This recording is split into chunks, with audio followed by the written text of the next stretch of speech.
जब सारा देश लॉकडाउन से जूझ रहा था, लोग मजबूर थे अपने घरों में कैद रहने के लिए। कोरोना नाम की महामारी का कहर इतना ज्यादा था कि लोग आपस में मिलना तो दूर, अपने घरों से बाहर निकलने में भी डरने लगे थे। लंबे चले लॉकडाउन की वजह से मजदूरों के पास ना खाना बचा ना घर। मजबूर होकर उन्हें अपने घर जाना पड़ा। कई तो पैदल ही निकल पड़े। उस वक्त एक और इंसान भी था जिसने ना अपने बारे में सोचा ना अपने परिवार के बारे में। बस वो निकल पड़ा दूसरों की मदद करने के लिए, और उसने जो किया आज वो पूरे देश के सामने उदाहरण बन चुका है। मेरा नाम शाहनवाज है। मैं मुंबई के मलाड में रहता हूँ। मेरी फैमिली है, मेरी वाइफ और एक डॉटर है। जब लॉकडाउन स्टार्ट हुआ था तो मैं भी काफ़ी डरा हुआ था कि मतलब वायरस इतना स्प्रेड हो रहा है, लोगों की जान जा रही है। तो मैंने भी सोचा कि घर से नहीं निकलना ही ठीक है। तो लेकिन फिर जब मैंने देखा कि लोगों के हालात इतने ख़राब है कि लोग खाने को मोहताज हो गए, लोगों के पास खाने को नहीं है, हॉस्पिटल में बेड नहीं मिल रहा है, लोगों की जान जा रही है। तो मैंने सोचा कि इस वक्त कुछ करना चाहिए लोगों के लिए। लोगों को राशन की प्रॉब्लम बहुत आई थी। तो मैंने भी कहीं देखा कि मतलब जो बिल्डिंग में काम करते हैं, हाउसकीपिंग वगैरह का, वो उन लोगों का भी काम बंद हो चुका था। तो उनके भी घर में काफ़ी प्रॉब्लम्स आई थी राशन की। अपना शहनवाज सब मदद करता बेटा, मेरे को वही मदद करता, दवा पानी हर चीज़ का वही मदद करता। बाकी यहाँ मोहल्ले में कोई देता नहीं। पूछता था मैं क्या चाहिए, बोलो ला के मैं तक देता हूँ, तू टेंशन मत लेना कोई चीज़ का। अल्लाह उसको अच्छा रखे, कामयाब हो बेटा, मेरा बच्चा हो। जितना मुझसे हो सका मैंने तकरीबन 1000 से 2000 लोगों तक राशन पहुंचाया है, क्योंकि मेरी जितनी हैसियत थी मैं उतना ही कर पाया। जब भी मुझे पता चलता था कि कहीं किसी को कोरोना पॉजिटिव आया है, तो मैं और मेरी जो टीम है साथ में, हम लोग जाके उस एरिया, जो भी अगर स्लम हो या फिर कोई बिल्डिंग हो, प्रेमाइसेस हो, हम लोग जाके सैनिटाइज करते थे ताकि हम लोग उसको वायरस को स्प्रेड होने से बचा सकें। मेरी बहन की उम्र तकरीबन 5-6 साल थी, तभी मेरी मम्मी की डेथ हो गई। और मेरे डैडी ने ऑलरेडी 2 शादियां करी थी। तो मम्मी की डेथ होने के बाद मेरे डैडी गांव ही शिफ्ट हो गए, और हम लोग यहाँ पर, मैं, मेरा भाई और मेरी बहन, हम लोग तीनों रहते थे साथ में। हमारे फाइनेंशियली हालात बहुत ख़राब थे तब। जिम्मेदारी आ गई मुझ पर कि अगर मैं नहीं करूँगा तो फिर मेरे जो भाई बहन हैं उनका क्या होगा। तो मैंने सोचा कि सब छोड़ के अभी कुछ काम करता हूँ। फिर मैंने रोड पर ही मतलब सिगरेट बेचना स्टार्ट किया। 1-2-3 साल मैंने सिगरेट ही बेची, और उसी से हमारा गुजारा चल रहा था। फिर अचानक से एक दिन मेरा फ्रेंड मिला मुझे, जो मतलब मेरे भाई से भी बढ़ के है। मैं कंसल्टेंट था, मुझे कंस्ट्रक्शन के बारे में थोड़ी नॉलेज थी। मैंने शाहनवाज से शेयर की कि भाई जब इतनी मेहनत करते ही हो, थोड़ा यहाँ मेहनत करोगे तो ज़्यादा फल मिलेगा आपको बेहतर। तब से हमने फिर काम साथ में मिलकर करना शुरू किया। अभी एक इंसिडेंट हुआ कुछ 28 मई को मेरे फ्रेंड के सिस्टर के साथ में। वो 6 मंथ प्रेग्नेंट थी, और अचानक से उसको एक दिन सांस लेने में तकलीफ़ शुरू हुई। तो उसके हस्बैंड ने बहुत कोशिश करी कि मतलब कहीं उसको बेड मिल जाए, लेकिन किसी भी हॉस्पिटल ने उसको बेड नहीं दिया। अपने अलग अलग बहाने थे सबके। आखिर में एक हॉस्पिटल के गेट पे इस औरत ने अपना दम तोड़ दिया। मैंने सोचा कि उस दिन एक ज़िंदगी नहीं, 2 ज़िंदगी गई। एक तो उस औरत की, और जो दूसरी जो बच्चा दुनिया में आया भी नहीं था उसकी। उनकी डेथ होने के बाद में मुझे एक बहुत बड़ा सदमा लगा। हमारी ज़िंदगी किस काम की अगर हम लोग किसी के काम ना आए। तो मैंने डिसाइड किया कि हम लोग इसके लिए काम करेंगे ताकि लोगों की जान बच सके। एक मेरा फ्रेंड है जो डॉक्टर है, उससे मैंने इसके बारे में डिस्कस किया कि मतलब हम लोग अगर ये करते हैं तो कैसे कर सकते हैं, हम लोग लोगों की जान कैसे बचा सकते हैं। जिस हिसाब से जो 2 महीने चले उसमें मैंने देखा कि बेसिकली कि ऑक्सीजन जो है बेसिकली बहुत इतनी ज़रूरत है कि पेशेंट हॉस्पिटल तक पहुँचते ही एक्सपायर हो जाता है बेसिकली। तो मैंने एक सजेशन दिया शाहनवाज को कि हम ये कर सकते हैं कि एटलीस्ट हम ऑक्सीजन सिलेंडर जो होता है वो घर तक पहुँचा दें, ताकि जो पेशेंट का और हॉस्पिटल का जो डिस्टेंस है उसमें पेशेंट सेटल रहे और वो हॉस्पिटल तक सही सलामत पहुँच जाए। तो इस तरीके से मैंने सोचा कि मतलब हम लोग ऑक्सीजन सिलेंडर लाएंगे, और जिन लोगों को भी हॉस्पिटल में बेड या और उनका ट्रीटमेंट नहीं हो रहा है प्रॉपर तरीके से, तो हम लोग उनको घर पे ही प्रोवाइड करेंगे। 2 दिन तक मुझे बहुत तकलीफ़ हुआ, मुझे कहीं भी बेड नहीं मिल रहा था। हम लोगों को उस वक्त किसी का साथ नहीं हो, कोविड का सुन के तो कोई भी आगे नहीं आएगा, क्योंकि वो एकदम बुखार आने के बाद में जैसा सांस में तकलीफ होने लग गई। वो शाहनवाज भाई जो ये ऑक्सीजन देते हैं, तो मुझे उनसे मदद लेके वो ऑक्सीजन मंगाना पड़ा। उस वक्त हम लोगों की क्या हालत, क्या कंडीशन थी, कुछ समझ में नहीं आ रहा था कि कहाँ जाऊँ, क्या करूँ, कहाँ अपने हस्बैंड का और मेरा इलाज कराऊँ। ये ऑक्सीजन हमको नहीं मिलता स्टार्टिंग में, तो हम तो ख़त्म हो जाते थे, ऑक्सीजन बगैर आदमी मर जाता। आज ये शाहनवाज नहीं होता तो हमारा कुछ भी नहीं होता। हम तो खुद बता रहे हैं कि पता नहीं कहाँ से ये भगवान की तरह एक फरिश्ता आ गया हमारे यहाँ। मेरे पास में सिर्फ स्टार्ट में 20 सिलेंडर ही थे, जो मेरे पास में सेविंग्स थी, मैंने उसके 20 सिलेंडर मंगा लिए थे। फिर रिक्वायरमेंट इतनी बढ़ गई, लोगों के डिमांड्स बढ़ गए, लोगों के कॉल्स आने शुरू हो गए ज़्यादा से ज़्यादा। मेरे हस्बैंड को कोरोना पॉजिटिव आया था ऑन अप्रैल। जब मुझे मालूम पड़ा कि मैं पॉजिटिव हूँ, सब मेरे घर वाले सब परेशान हो गए। जिस रात उनको ज़्यादा तकलीफ़ होने लगी थी, तो मैं एज अ नर्स पेशेंट्स की कंडीशन जानती हूँ अच्छे से। ऑक्सीजन की रिक्वायरमेंट थी, बट फर्स्ट डे जब तक कोविड टेस्ट पॉजिटिव आया नहीं आया पता नहीं था, बट वो ब्रेथलेस हो रहे थे। जब ऑक्सीजन की ज़रूरत थी तो शाहनवाज भाई ने हमको काफ़ी मदद किया।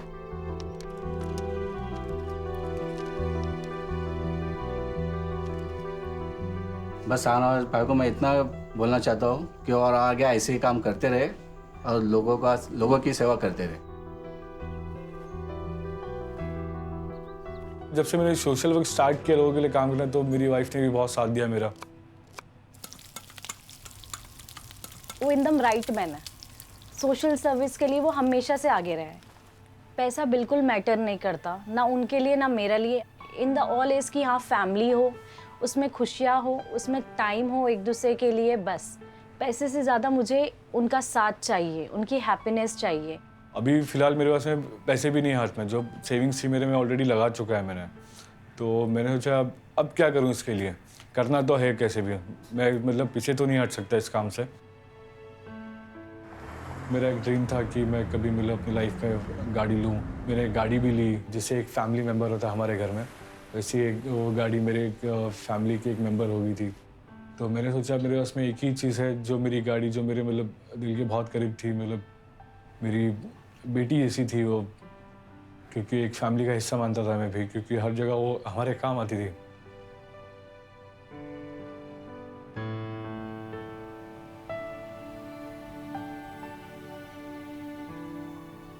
गाड़ी बेचना मेरे लिए एक बहुत सदमा था, क्योंकि मेरे एक घर का मेरे परिवार का एक जो एक फैमिली मेम्बर है वो जा रहा है।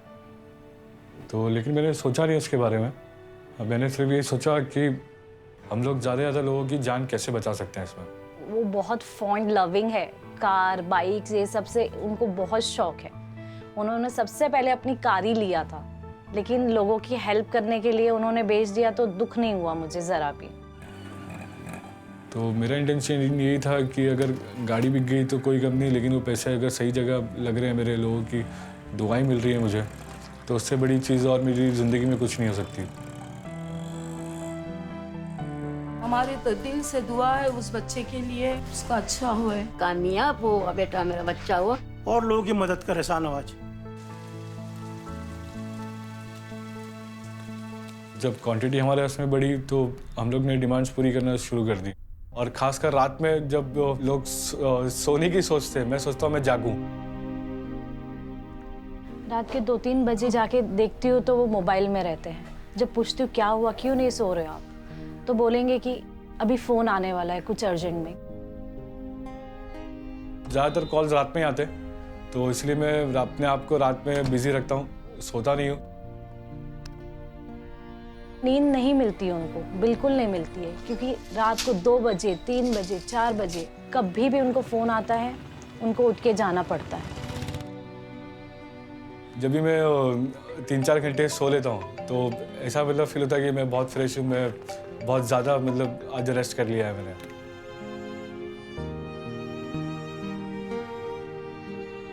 वो इतने उसमें रहते थे कि हाँ किसी की जान नहीं चले जाए, उसके वजह से वो दरवाज़ा खोल के चले गए कितने बार।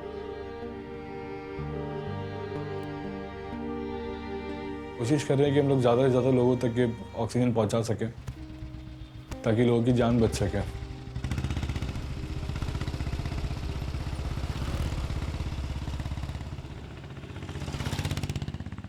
पेशेंट का रिलेटिव या जो भी मेरे को मिलता है या पेशेंट का भी मिल जाता है रास्ते में, तो इतनी दुआएं देता है मुझे कि मेरा जज्बा काम करने का और बढ़ जाता है। ये इतनी खुशी है मेरी ज़िंदगी की कि इससे ज़्यादा खुशी ज़िंदगी में और हो नहीं सकती। मैं कई बार मैं बाहर निकला हूँ तो कई मतलब मैं इनको जानता नहीं था, तो उन्होंने बताया कि उन्होंने जो मेरा न्यूज़ आर्टिकल वगैरह था उन्होंने स्टेटस रखा था और आके अच्छे से मतलब मेरी बहुत हौसला अफजाई करी और मेरे साथ में सेल्फी भी ली। तो उस दिन मुझे ऐसा लगा कि नहीं, शायद मैं इतना पॉपुलर हो गया हूँ कि लोग मुझे जान रहे हैं। तो अच्छा लगा वो बहुत देख के कि मतलब लोग मेरे काम को अप्रिशिएट कर रहे हैं, तारीफ़ कर रहे हैं काम की, इससे हौसला बढ़ रहा है और काम करने की हिम्मत बढ़ रही है। मेरे को सबसे ज़्यादा दुख इस बात का है, कोविड से पहले जब मैं ऑफिस से घर आता था और मैं जब दरवाजे पे पहुंचता था तो मेरी बेटी दौड़ के आती थी और मैं उसको गोद में ले रहा था। उन लोग की बॉन्डिंग इतनी अच्छी है कि उन लोग साथ में ही सोते हैं। वो मेरे पास सोती ही नहीं है जीशा, वो अपने डा के पास सोती है हमेशा। लेकिन जब से कोविड में काम कर रहा हूँ, मैं दरवाजे पे पहुँचता हूँ, मेरी बेटी भाग के आती है मेरे पास में और मैं उसको हमेशा सोचता हूँ कि मैं उसको गोद में उठा लूँ, लेकिन अभी सिचुएशन ऐसी है, हालात ऐसे हैं कि मैं इसको गोद में भी नहीं ले सकता। जब भी मतलब मुझे टाइम मिलता था पहले तो मैं मेरी बच्ची के साथ में हमारी बैल्कनी में हम लोग खेलते थे। अभी ऐसा हो गया कि मतलब बच्ची अकेले खेलती है और मैं उसको दूर से खड़े होकर सिर्फ देख सकता हूँ। जिस तरीके से महामारी है तो मुझे प्रिकॉशन लेना ज़रूरी है ताकि मेरी वजह से मेरी बेटी को तकलीफ ना हो जाए। 24 घंटा कोविड पेशेंट्स लोग के साथ रहना, उनको ऑक्सीजन प्रोवाइड करना, तो उनको हम अपने साथ में नहीं सुलाते क्योंकि जीशा अभी बहुत छोटी है, वो बाहर सोफे पर सोते हैं। और एक इंसान के लिए सबसे ज़्यादा दुख की बात यही है कि अगर उसकी बेटी उसके करीब ना आए तो वो मतलब इससे ज़्यादा और ख़राब चीज़ ज़िंदगी में क्या होगी।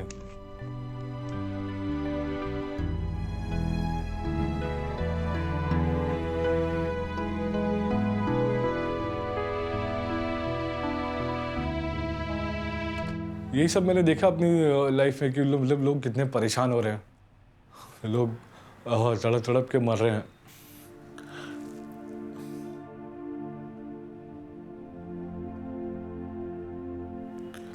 तो जितना मुझसे हुआ मेरी ज़िंदगी में, जितना मैंने कमाया था मैंने सब लगा दिया।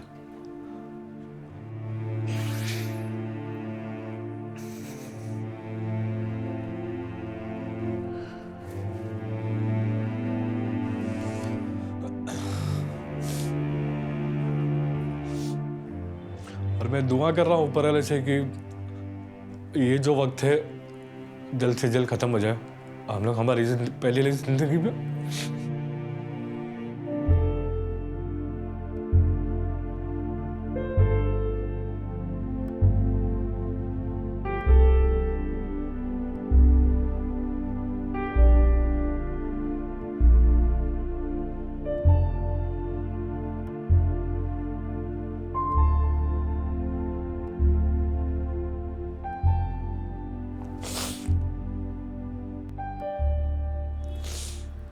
इसकी एक आदत है, मैं हमेशा पुश करता हूँ कि जहाँ तुम इतना सारी चीज़ अच्छे करते हो, तुम्हारा दिल इतना साफ़ है, नमाज भी पढ़ना साथ में शुरू कर दो, 5 वक्त नमाज पढ़ो। मानता तो सभी को, लेकिन जिस तरीके से पूजा पाठ नमाज वगैरह करना चाहिए मैं नहीं कर पाता, क्योंकि मैं पहले से ही मतलब ज़्यादा रिलीजियस नहीं हूँ। जितना होता है मुझसे उतना करता हूँ मैं, और कोशिश करता हूँ कि मतलब मेरे अल्लाह से नज़दीक रहूँ मैं। मेरी लाइफ में एक सपना रहा है मेरा कि जब मैं पढ़ाई कर रहा था तो मेरा एक ड्रीम था कि मतलब मैं IAS ऑफिसर बनूं। तो मैं तो नहीं पढ़ पाया, लेकिन मैंने सोचा कि मतलब मेरी वाइफ है जो वो ग्रेजुएट है, तो उन्होंने मुझे बोला कि मैं तेरे को बनाना चाहता हूँ करके, तो मैंने बोला ठीक है, I will try my best to be. उसका मैंने एडमिशन करवाया यूपीएससी में और अभी उसकी स्टडीज़ चल रही है। और अगर उसका क्लियरेंस हो गया, मतलब अगर वो पास हो गई उसमें, तो वो मेरे लिए ज़िंदगी का मेरा मतलब एक सपना पूरा हो जाएगा। और अगर वो नहीं कर पाई तो फिर मैं कोशिश करूँगा कि मतलब मैं अपनी बेटी को आगे आईएएस ऑफिसर बनाऊँ, क्योंकि मेरा एक सपना है कि मेरे घर में एक आईएएस ऑफिसर बने। किसी की जान जाती है कोविड से तो उसकी फैमिली उसको देख भी नहीं पाती है। इससे बड़ी ज़िंदगी में दुख की बात हमारे लिए कुछ नहीं है कि मतलब हमारा कोई अपना दुनिया से चला गया और हम उसकी शक्ल भी नहीं देख पा रहे। तो ये सब मेरी ज़िंदगी में मायने रखता है, क्योंकि मैंने वो सब दिन देखा है अपनी ज़िंदगी में। अगर इंसान के काम आना शुरू कर दे, कोरोना क्या मतलब इससे बड़ी से बड़ी प्रॉब्लम को हम लोग फेस कर सकते हैं।